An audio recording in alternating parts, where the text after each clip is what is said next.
Hello again, everyone. Today's video is going to be on what makes a complete sentence.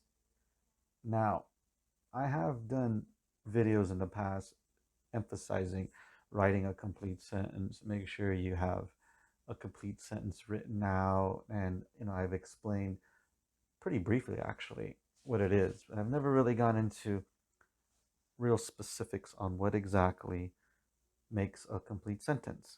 So today's video is going to be dedicated to explaining that and going over some examples.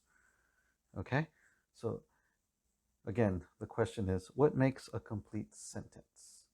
So what makes a complete sentence is a complete sentence must have at minimum three things: a subject, verb, and an object. The subject is typically a noun or pronoun. And if there's a subject, there's bound to be a verb because all verbs need a subject. Finally, the object of a sentence is the thing that's being acted upon by the subject. For example, Claire walks her dog. In this complete sentence, Claire is the subject, walks is the verb, and dog is the object. Now, her is simply a required pronoun in this example here. Okay, so I'm giving you an example here of what a complete sentence looks like. Now, there's a lot of different ways you can say, show a complete sentence, that is, excuse me, write a complete sentence. This is just one example here, okay? And I just wanted to go over this to kind of break down the specifics that I had just mentioned here. Beyond these basic elements, a complete sentence must also express a complete thought. We need to fully understand what's happening. If a sentence is lacking a subject, verb, or object, it may be classified as a sentence fragment. Okay, so if you don't have these basic requirements in for writing a complete sentence, it could be considered or classified, as it says here, as a sentence fragment. That means you're not giving the full details or information regarding what the sentence requires. Okay, that's why I put that example up earlier to show you what a complete sentence looks like. Finally, examples of complete sentences need to start with a capital letter and end with some form of punctuation. So, at the end of a complete sentence, we'll need a period, question mark, exclamation mark, or even a semicolon. Consider the punctuation the finishing touch to any complete sentence. Without it, how do we know the sentences have come to an end? And this is the part that I emphasize the most when you've seen my other videos on writing a complete sentence. It's this last example here. It's starting with a capital letter and ending with a period, or you can call it a full stop. It's no big deal to me. But I've seen so many students, especially teaching when I was teaching out here in Asia, who don't even put this basic requirement of a capital letter at the beginning of the sentence and then ending it with a period. I mean, they don't even put a period. I'm amazed. I'm amazed sometimes that if they put an exclamation mark or question mark based on the context of the sentence. But this is the part that I'm always frustrated with here, is that part. Okay, but that's not the only thing that makes up a complete sentence, as you've seen here. Okay, it's just the one that I've seen the most commonly occur here with students writing when I was teaching them. Okay, to be truthfully honest, they basically put in the other parts that we've talked about here. They do put a subject, they put a verb, and they put an object, so they're there, and it's pretty clear. But they failed to put the capital letter at the beginning, and then they failed to put the period at the end here. All right, so I just wanted to go over what makes a complete sentence. Now I've got an activity here that we're going to do together, showing what complete sentences should look like. Okay, so we'll look at the examples in here, and then for the bonus activity, I'll have you just finish it off. Okay, so let's go ahead and take a look at those examples now. So here's the activity we're going to be doing for today, and the title is Are They Sentences? Okay, so I'm going to do the first four as for the video demonstration, and so for the bonus activity, you may go ahead and do problems 5, 6, 7, and 8. Okay, so I'm going to go ahead and just read the directions now. Read each sentence below.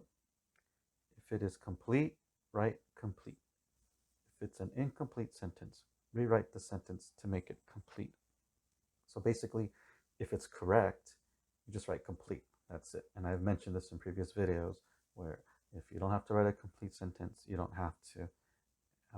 And in this situation, if it's correct, you can just leave it alone. Now, if it's incomplete, then we're going to have to rewrite it. Okay, so we'll go through the first four together. I'll do them with you and we'll correct them. Okay, and we'll see how these go. So we have the verb started, and we have an object that it's raining, but we don't know what the subject is. Like who's impacted by this rain that's starting. Okay, it just says until it started raining. Okay, so we don't really know what's happening. We don't know how this is going to end or how it started. So what we need to do is, first of all, we need to consider this to be an incomplete sentence. Okay, so we're just going to make a sentence. We're going to write a sentence that makes this complete. So I'm going to keep until it started raining. I'm just going to include some more information, basically add the subject here to make this a complete sentence.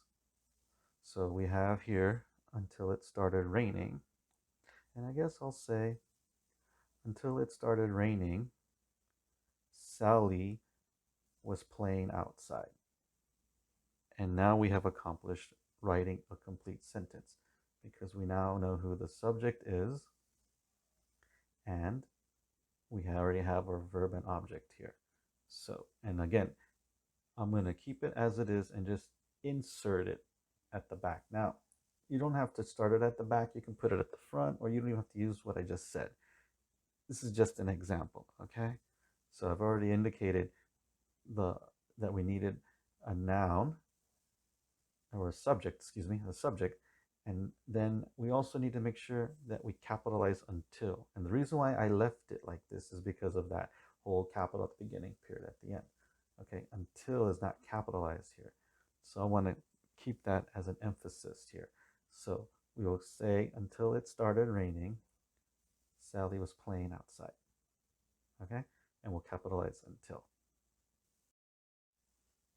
Number 2 says Grayson ran the relay race the fastest in his class. So if we're keeping in mind the requirements of a complete sentence that has a subject, a verb, and an object, as well as being capitalized at the beginning and having a punctuation mark at the end, then this should fit the requirements of a complete sentence. So we know who the subject is, it's Grayson. We know what his action was, the verb, which is he ran. And we know that the object is going to be the race. That's what he did. So Grayson ran the relay race. Even if you just kept that portion, it would still constitute being a complete sentence because it fills the basic requirements if you stop right there. And then included a period, of course. But the overall sentence is correct. It is a complete sentence. There are no mistakes, and it fits all the requirements that we need to have a complete sentence. Number 3, Detective Corrigan questioned the man about the accident. So again, if we're following the requirements, if a complete sentence is giving us the full details of everything that's happening in that sentence and we understand it, then there should be really nothing left out. Okay, so we do have, again, we have our subject here. We have Detective Corrigan. And then we do have our verb.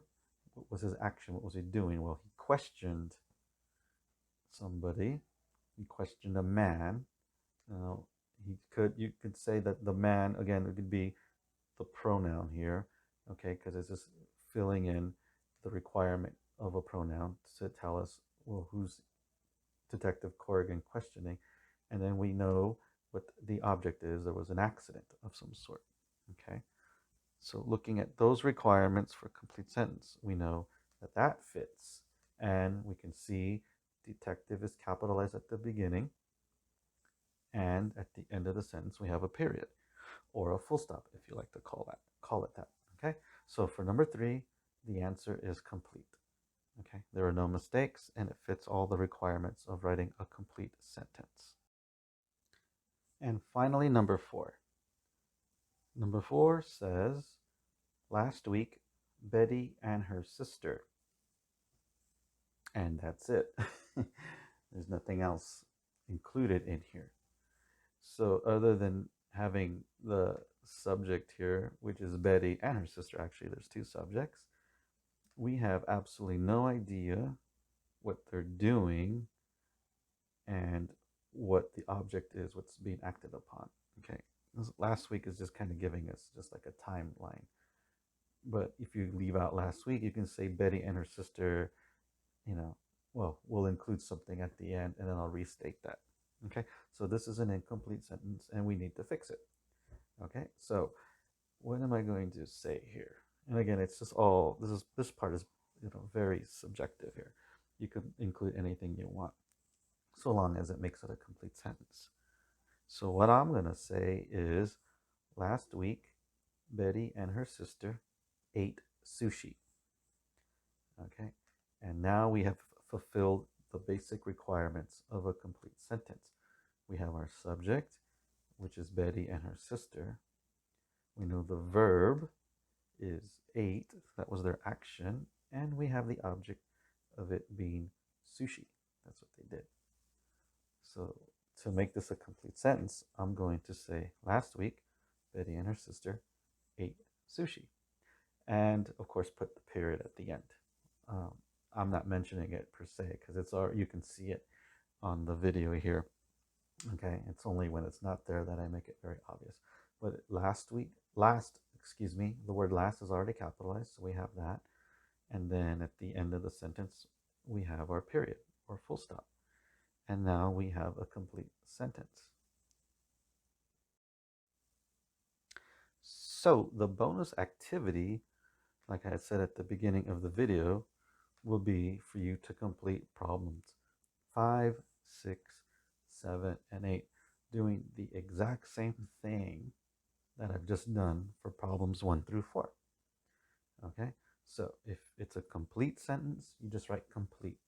If it's incomplete, then you correct it any way you want. Okay, so I'll briefly just read through numbers 5, 6, 7, and 8 now, so you can just hear how it sounds. Especially if you're a second language learner, maybe you listening to me say it might help you see if this is a complete sentence or an incomplete sentence. Okay, so it's more for my ELD learners who are out there watching this video, just to kind of give you some assistance there. Okay, so number 5 says, and at the end of the day. Okay, number 6, we spent the day in Boston and visited Faneuil Hall. I apologize for butchering that word because I don't know what it is. Okay, but this is not an oral test, so it doesn't matter. Okay, you're going to be reading this to yourself. Okay, just tell me if it's a complete sentence, and if it's not, fix it. Okay, number 7, if you want to go with me. And number 8, after we jumped over the puddle. Okay, so for those examples there, for those problems, go ahead and finish it, yeah, and tell me if it's complete or if it's incomplete. And if it's incomplete, fix it, make it a complete sentence. Now, if you found this, if you want to make this a little more challenging for yourself, what you can do is, like I said, the first four problems I gave were completely, you know, it was an open-ended question. Okay, you can answer this any way you can possible, right? So if you want to do those and make your own answers, go ahead and do those four and rewrite that. Okay, and then for problems 5, 6, 7, and 8, you can just go ahead and do those. All right. So, anyways, this is what a complete sentence looks like here. Okay. I've always talked about it in the past, and I've always stuck to, well, it needs to have a capital at the beginning and a period at the end because, well, like I said at the beginning of the video, most of the incomplete sentences I encounter don't have, they're missing capitals and periods for whatever reason. So I felt that I should make a video committed to just giving you the whole layout of what a complete sentence is. Okay, and as always, I really appreciate you spending your day with me here, part of your day with me, and watching my video. And I hope you all take care of yourselves out there. And I look forward to seeing you on the next one. Thanks again. Thank you once again for joining in today's lesson. Please message me through Facebook Messenger, or you can email me at jollyformore@gmail.com to learn more about my online tutorial service. Please leave a comment down below. If you know someone interested in hiring an online tutor, share this video. And if you would like to get a bell notification for all my newest videos, please subscribe to my channel. I look forward to seeing you again in my next video. And until then, please be safe out there. Have a great day.